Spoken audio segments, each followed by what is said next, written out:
described under Title 11, Chapter 163 of the Florida statutes, and we function under the authority of Articles 11 and 12 of the Putnam County Land Development Code. Primary responsibility of the Commission is to serve as an advisory board or advisory body to hear and make recommendations to the Board of County Commissioners on matters related to provisions of and proposed amendments to the Putnam County Comprehensive Plan and Putnam County Land Development Code. Members of this committee will review each application and make a recommendation to the Board of County Commissioners at a regularly scheduled meeting on October 25th, 2022. Procedurally, we will call each case by name and number. A member of staff will then briefly explain to us the nature of each request. We will take comments from the applicant or the representative, followed by any public comments concerning the request. Please direct all comments or statements to the Commission and not to other people in the audience. Before speaking, we will ask each person to be recognized, come forward to the lectern, and identify his or herself by name and address. After all persons wishing to speak have been heard, we will entertain a motion from the Commission. This motion will be voted on by the Commission members and become our recommendation to the Board of County Commissioners. The Board of County Commissioners will make the final determination regarding the application. Before we get started with the first case, I was going to ask our members, has anyone had any ex parte communication involving either one of these cases? Okay. I have, unbeknownst to me at the beginning, but I met Mr. Parker last week, I think, and in conversation he was telling me about the problem that he was having in getting a building permit on his property, and that's for the second case. We had a brief discussion, and it's not going to affect my ruling or my judgment on this matter. That's fine. Anyone else? Okay. We will call case R22005. Good afternoon, Commissioners. For the record, Joe Searley with Planning and Development Services. This is a rezoning from the applicant White, Costello, and Riley. The application is amend the zoning map from residential 2 and commercial neighborhood C1 to commercial general, which is C3. Location is located along South Highway 17, adjacent to the intersection of Troop Road and South Highway 17. The future land use of this area is urban service. And proposal consists of 3 parcels equaling approximately 2.9 acres, and the applicant has requested to rezone these parcels to allow for several uses. They haven't really narrowed it down yet, but those uses they provided to within the application is mini warehouse, RV and boat sales, portable building display and sales, general retail sales, and retail sale of food. As mentioned, there are 3 parcels equaling 2.9 acres. The first parcel is a combination of residential 2 and commercial neighborhood C1. The C1 portion of this first parcel is, I think, approximately 0.3 acres, and it's zone C1 as mentioned. The second parcel is residential 2 and is 1.10 acres. The third parcel is residential 2 as well, which is 1.12 acres. And that portion of the first parcel within C1 has a current structure on it that once operated as a tire store. The applicant is requesting to rezone all 3 of these parcels to commercial 3. Here is an aerial of the subject property there in blue. It's predominantly surrounded by some agricultural and vacant residential, as well as large rural residential lots to the north. The applicant also owns the Lynch Landing PUD RV resort along the water there, along Troop Road. You see the Lynch Landing RV resort is right there in the purple, in the northwestern corner of this picture. Here's a future land use map, and majority of all land uses along this corridor are urban service, with some commercial land use to the north, further along South Highway 17 and to the south. I zoomed out on the zoning map so you could see the sporadic commercial development existing currently south south of the subject parcel and to the north. So with the exception of the 0.3 acre portion of the parcel 1, which is, allows for commercial uses, the other designations do not allow for commercial uses as requested in the application. Per section 45-83, the C3 zoning designation would allow for those requested uses that they've proposed. The parcel has an underlying land use urban service, which allows for both neighborhood and community commercial development along the South Highway 17 corridor. Urban service is slated for commercial development along this corridor with the future expansion of infrastructure. I believe there is some existing central water along this corridor, or this portion of the corridor. It's located in a portion that has existing sporadic commercial developmental lands within urban service and commercial land use, as I shown on the zoning map. And the urban service land use classification also encourages a mixture of uses as infrastructure becomes available within the next 15 years. Currently, the subject property abuts both Troop Road on one of the parcels and South Highway 17 and is located adjacent both to residential and vacant agriculture. As mentioned, there is commercial development along this corridor within less than a half mile from the subject parcel to the north and south along Highway 17, and is anticipated to provide a mixture of uses along this corridor within the future. Any potential impacts on neighboring residential parcels, the applicant would be required to provide a 10-foot wide Class A vegetated buffer between the surrounding residential area. Perimeter buffering would also be required along the vehicle use areas for parking. Depending on the type of use the applicant proposes to develop on site, additional buffering may be required. The Class A buffer consists of 6-foot evergreen plants at 75% opacity, a 6-foot masonry block wall, or a 6-foot solid wood fence, or a 6-foot berm not steeper than 2-to-1 ratio, and a combination with one of the above to reach that 75% opacity to mitigate any type of visual impacts on surrounding parcels. Staff recommends approval of the request to amend the zoning designation from R2 and commercial neighborhood to commercial general or C3. The applicants are here to answer any questions as well as staff. That concludes my presentation. Thank you. Are there any questions for staff?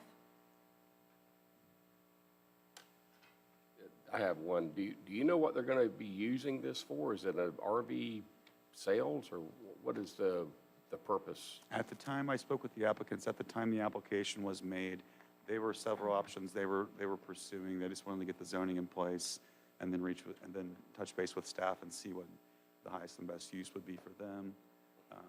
Okay, so they really don't have a particular use that they're proposing Nothing. at this They didn't provide a conceptual plan or anything of that nature yet.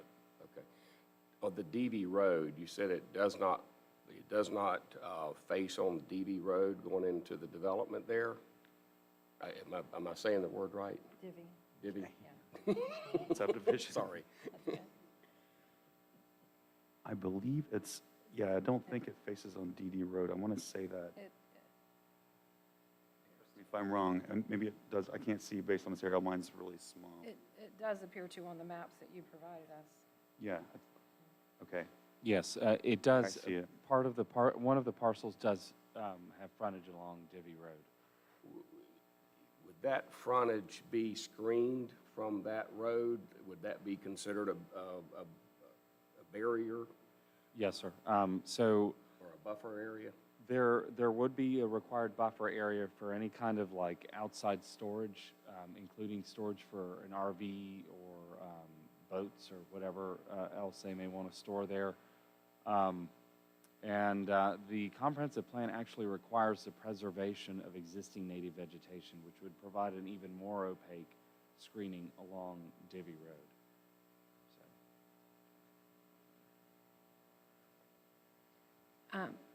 Okay. Anybody else have questions for staff? I do just want to make a comment for the record.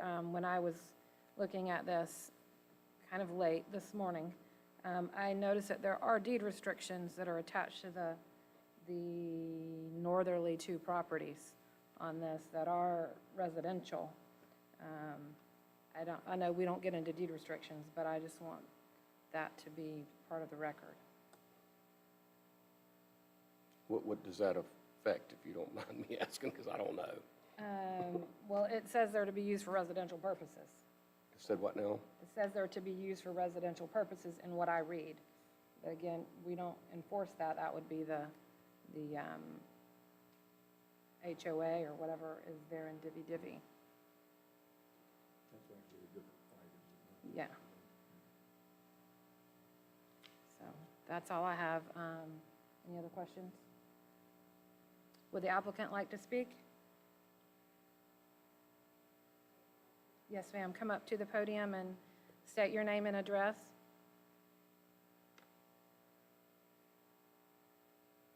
I'm Bridget Costello, 129 Troop Road, San Mateo, part of Lynch's Landing and one of the owners of this property. And we're not thinking so much per se any RV sales or anything like that at this time, but more like perhaps I don't really know until we see what we can do as far as zoning, but perhaps some kind of upscale bait shop, tackle shop, something like that, that would be more fitting and sort of work with the park that we have as far as boat use and that. You know, I put down several options, but at this point, you know, it's mostly just me and my sister and my sister-in-law, so I'm not going to get into a lot of things that I can't personally handle. So it would be something on a smaller scale at this time. Okay. I just have, I haven't run one of these meetings since college, so I don't remember the rules of order very good. I'm sorry, I don't either. I've never attended one, so forgive me if I'm doing something wrong. No, you're good. Were you aware of the deed restrictions on those two lots? No, Okay. I don't recall any deed restrictions on our paperwork. Okay. And which lots are we saying there's deed restrictions on? I saw it on the application that you turned in on, there was a title commitment attached to it, and it just stated it on one of those pages. And which address would that be for? It's the two lots, not the one that had the building on it, the two vacant lots. Not 661, Yeah. or the other was 657? I don't know the addresses. It was the one that was, the two that were vacant, as far as, The only one that has, and there's a Quonset hut Yes. behind the building. The other lots are vacant, so there's deed restrictions. it's not the corner on Troop Road, it's the other two, the middle and the one by Divvy Road. The one From that what I gathered in my little research. No, I don't, we weren't told there were any deed restrictions by the solid title that we used, and I didn't read anywhere in the paperwork that there were. Okay. So I was not aware of that.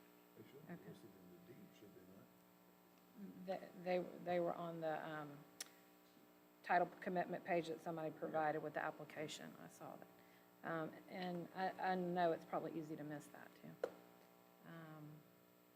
Any other questions for the applicant?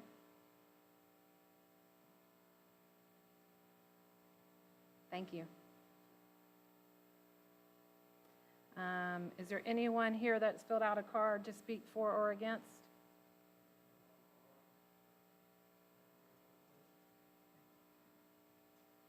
I think, okay.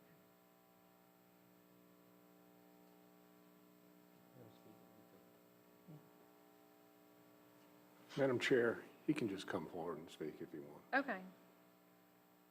If you'll come forward to the podium and state your name and address, then we can get that from you afterwards.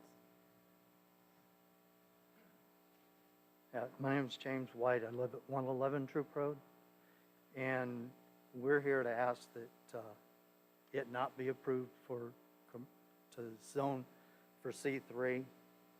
There have been several businesses that have tried to set up in that corner building on that block. None of them have succeeded. The last one, the tire, I wouldn't even call it a repair place. When they had rented or leased that building to them, they had trash all over the place. It would always blow into our yard. We were constantly having to pick up trash that would blow from there. And we feel that with the way it's set up Their only entrance would either be Troop Road or on 17. There's no mention of having access to those properties from Divvy, just Troop and 17. If they come through on Troop, that's going to increase the traffic flow. We feel that it's just going to decrease our property value by you allowing them to do that. I do have the copies of the warranty deeds that show that it is a deed-restricted area for residential use. I have 6 extra copies here, which I'd be glad to give any of you so that you could see that it states on here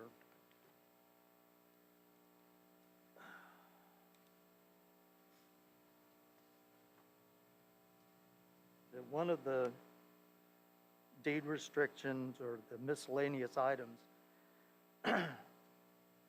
says these covenants and restrictions shall run with the land and be binding upon all subsequent owners thereof. So one was dated 1987, the other was dated 1984. So you have to go back in looking at the deed restrictions or the warranty deeds in order to find the actual deed restrictions. We're not part of an HOA, okay? Those parcels aren't part of an HOA. They're just deed restricted. And we just ask that you keep it that way. Thank you. Okay. If you want to provide copies to Jenny, I think Okay. that would be appropriate. Thank you. Thank you. Anyone else to speak for or against this proposal? Hearing none, we'll have a discussion among the board or a motion. I would like to add to our attorney. Madam Chair, if I may just make a statement on the issue of the deed restrictions. I was not aware of deed restrictions on this property, but we normally, if we have the knowledge of a deed restriction that will interfere with an action of a board or an action by our department, we normally will either recommend denial or not approve the permit. An example would be if there's a deed restriction that doesn't allow any further splitting of the property, we will not approve a lot split unless we see that the deed restriction has been amended. Normally, the government does not involve itself in the enforcement of deed restrictions, but when we do see deed restrictions that will conflict with an action on the part of the government, we try to be proactive. I can't say now, without researching it further, I can't say what our opinion on this would be at this point, the recommendation. It would have to remain as it is now because it's what's been presented to the Planning Commission. But had we had the knowledge previously of these deed restrictions, the recommendation may have been different. So that's a statement I wanted to make on that point. Any motion or discussion? Yes.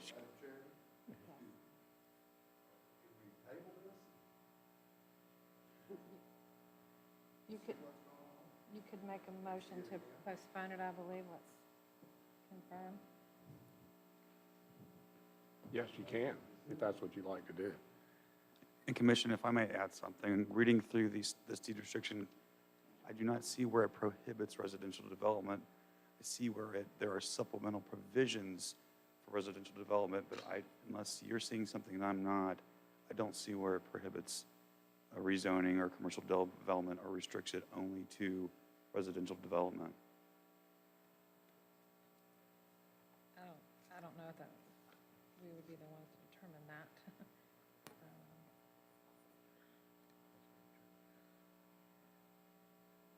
Well, if you look at number 1 where it says That's what I'm all looking lots at. shall be used for residential purposes, single-family residence. Madam Chairperson, Yes. why don't we set this aside and give the staff time to investigate what these deed restrictions are and how it would affect their recommendation, and bring it back next month? We don't have a motion on the floor, so unless you want me to make a Is motion. that your is that your motion? Yeah, if you motion to table it till we get further information from our staff. Any discussion on the motion? The second is down here. Yeah, it was Yeah, we can seconded by still, we can still have Joel. another discussion.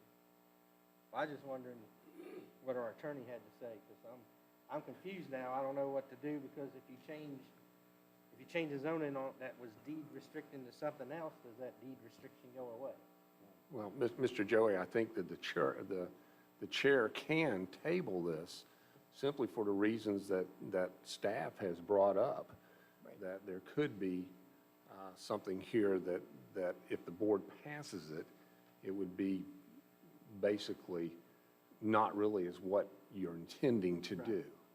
So if you care to table it, you can, and it'll come back at a further time with with an analysis by staff. It could be the same analysis, but at least ways the board will be clear in its own mind of what you're doing, why, and why.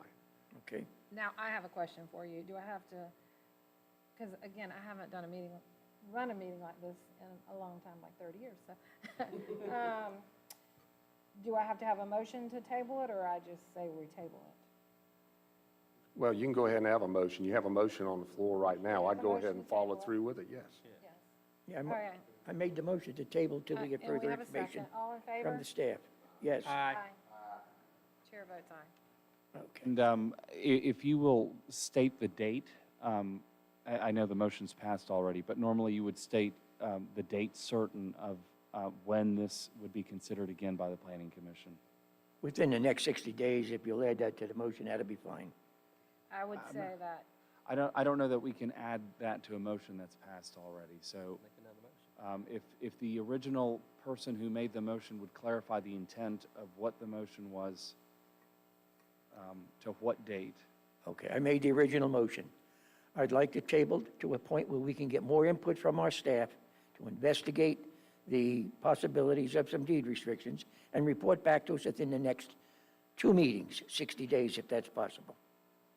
Within the next 2 weeks or 2 meetings, Oh, 2 meetings. 2 months. Okay. So then we would table it to November. Fine.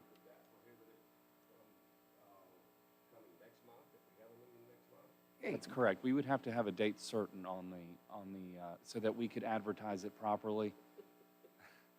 So if you, I'm fairly certain that staff can probably do, if we have a copy of the deed restrictions, which I think Ms. Fortner has already obtained, we can review them, and if we need to amend our recommendation, we can do that in fairly short order in time for the next meeting, because the report's already written.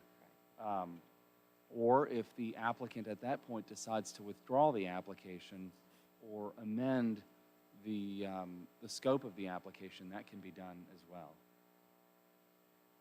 Okay. Well, the question is, do you have anything coming up next month? Yes, sir, we do. Okay, We have quite a bit. okay. Then let's table till next month if that's okay with everyone. That'll give the staff time to come back. the motion carried, so, yeah. Is that okay with the second? Yes. Yes, it was just a clarification of the motion. Okay. Okay. Okay. Thank you. Thank you, ladies. I guess you'll be getting with staff on that. The next case is SM 22-001. Good afternoon. This is item 2 on the agenda. Once again, Joe Searley with Planning and Development Services. This is an application to amend the future land use map from agriculture to rural residential. The applicant's Karen Parker, and the subject property is located at 629 State Road East. The parcel is approximately 5.05 acres with a land use classification of agriculture as well. The zoning is agriculture. The proposal is to amend the land use classification to comply with density requirements of the comprehensive plan for the agricultural land use classification in order to construct a single-family dwelling. provide a little background, the subject parcel was split from a parent parcel through deed in 2006. For LDC, any subdivision of land within Putnam County is required to file an application with the county. I believe the applicant was unaware of this process at the time. When the parcel was divided, it rendered the lot non-conforming to the permissible density and the comp plan for the agricultural land use. And the agricultural land use currently permits 1 dwelling unit per 10 acres. As mentioned prior, this is a 5-acre parcel. Here is an aerial of the parcel, which is predominantly surrounded by large rural lots, and the Grand Eagle subdivision to the west. Glen Eagle subdivision. Here's a zoning map showing the PUD, the Glen Eagle PUD to the west. And here's the future land use map that shows abutting land use classification of rural residential to the north and to the west, which is what the applicant's proposing. As mentioned before, the current density requirements of agriculture do not allow for the development of a single-family dwelling unit on 5 acres unless it abuts a county-maintained road, which this parcel does not. Therefore, it must adhere to the 1 dwelling unit per 10 acres. Several lots were created from the parent parcel in 2006 that now have existing single-family homes. The surrounding parcels to the north and west maintain a rural residential future land use classification that allows for a density of 1 dwelling unit per 2.5 acres. The applicant's only requesting to construct a single-family dwelling on the 1 5-acre parcel. The request is compatible with surrounding land uses to the north and west and development patterns of large rural lot single-family residential in the surrounding area. Staff is recommending approval of the request to amend the map from agriculture to rural residential, and the applicant and his son are here to answer any further questions as well as staff. Thank you. Any questions for staff? Just to clarify, this new zoning will only be allowed 1 residence, is that correct? It's a land use classification. It's not a zoning designation, so it would allow 1 dwelling unit for 2.5 acres. So they potentially could get 2 on a 5-acre parcel. However, they only wish to construct 1 single-family home. I would like to add that, parcels to the west and to the north have smaller sized parcels, anywhere from 2.5 to 5 acres that have developed single-family homes to the north and to the west as well. The road that goes to it is a private road, it appears. Is that like a deeded road, or how does that? It's a private easement. They would need to, if they were to construct on that parcel, I believe there are more than 2 homes taken access from that easement. They'd be therefore they would be required to improve that to, I believe, local roadway standards if it's more than 2 units, or Appendix 9. Not local roadway standards, but the easement standards. So this case comes to us as a result of dividing of property that occurred many years ago that was not approved by the county, and it was in violation of the comprehensive plan and the land development code. And in order to try to facilitate development on this 1 parcel, we are recommending the approval of the rural residential land use designation. But with that comes the requirement to update or upgrade the existing easement, which was not approved by the county either, to the standards of the code. So we would have to have a stabilized surface, minimum radius, a turnaround at the end, things like that. Now, with this, this is only the first step in the facilitation of development on this parcel. So he would be allowed 1 residence, but we have to approve what's called an after-the-fact lot split for this property in order to bring that parcel into recognition by the county.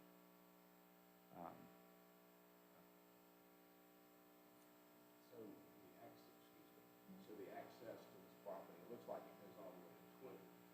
Yes, sir. You can't access it off that. You couldn't have a road driveway off that, not use this private road. Well, that was one of the options that were discussed. The problem, I think, was in the difficulty of the applicant obtaining a separate easement through one of the adjoining property owners, because it's effectively landlocked right now. I mean, it does have easement access, but it doesn't adjoin or abut any roadway, public roadway. Madam Chairperson, Yes. when we did our master land use recommendations, and we revised a lot of this chopping up of large acreage tracts to have development for future residential, I know we had a condition that we put in there that anything that was involved in that, we'd have to have access to a paved road, for the reason that with private roads, we're going to have a lot of problems down the road unless they brought up the grade. And I know we spent hours covering that in our master land use plan revisions. And I'm not even remembering exactly why, I mean, how we did it, but it's there. And I don't know if anyone else recalls that conversation, but it went on It for was hours. it was like a class, whatever, subdivisions had to have paved roads to be Okay. approved now. Yes. Okay. But he's looking to change the future land use from ag to rural residential. Any other questions for staff? Would the applicant like to speak? Come forward and state your name and address, please.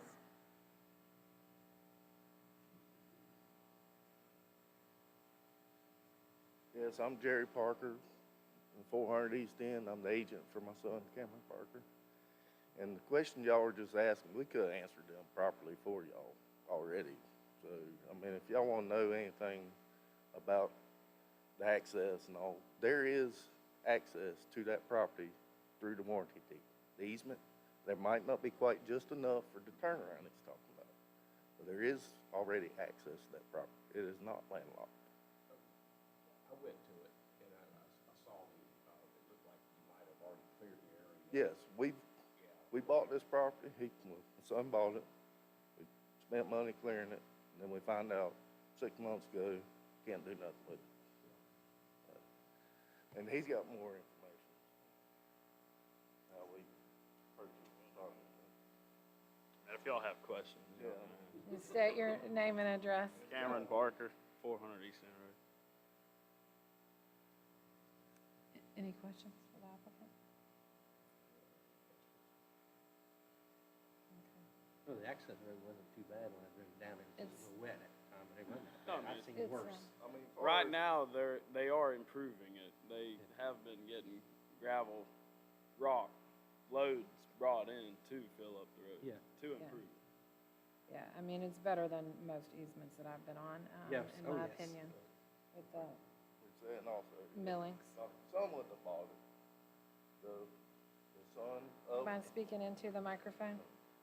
if my son wouldn't have bought the property, if Kevin Scott Phillips would have kept it, he wouldn't be able to build on it, just like it was, because he was a grandson of the grandparents.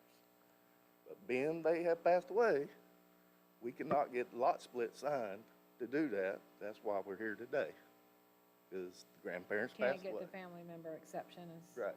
So that's why we're here today, to try to move along on this piece of property, so he can build a house. Okay. Anything else you'd like us to know? Okay, thank you, you can be seated. Is there a motion? I move to recommend that we approve the zoning R22. Comprehensive plan change. This one, use that. Yeah, okay. That's the Mouth. number and everything. SM 22.00. So we have a motion by Joel, second by Stanley. Any discussion on the motion? All right, we'll take a vote. All in favor, say aye. Aye. Chair votes aye. All opposed? Aye. So we have, motion passes. Is there any old business?